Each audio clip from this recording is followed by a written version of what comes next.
COVID, dogs bought in lockdown being abandoned. People have tried to sell their lockdown dogs on Gumtree before disguising them as strays, so rescue centers take them in, a charity warned. More than 3.2 million pets were bought by UK households during lockdown, figures from March showed. Hope Rescue, in Rhondda Cynon Taf, said the number of dogs being dropped off at its rescue center in Pontyclun was the highest in its 15-year history. The charity expects the trend to continue for the next 2 years. Charity staff said some dog owners had called a dog warden and pretended their own pet is a stray or taken the dogs directly to a rescue center claiming they had found it abandoned. To stay up to date with latest top stories, make sure to subscribe to this YouTube channel by clicking the button above this video. 1-year-old Maggie, an Old English sheepdog crossed with a golden retriever, was taken in as a stray, but the next day staff saw a recent advert on Gumtree asking for $500 for her.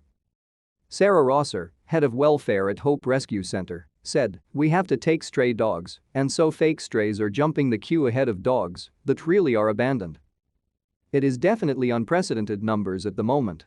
She said in the past week alone, 5 had come into the center that they knew were fake strays, but the number could be much higher. The center now has 150 strays, more than it has ever had before.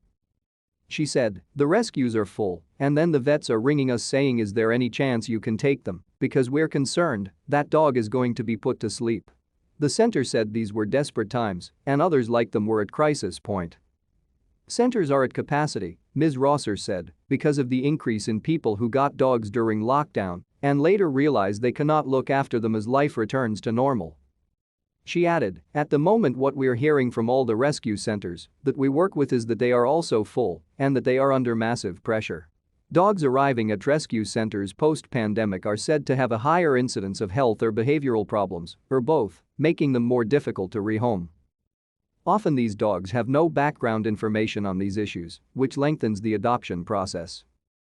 Hope Rescue said it had received more than 7,000 applications to adopt dogs in 2021 and has had to suspend applications because of the volume. Often, dogs cannot be transferred to other rescue centers because they have also reached capacity. Meg Williams, Enterprise Development Manager at Hope Rescue, said, "We think this is going to be lasting for 2 to 3 years, maybe even longer.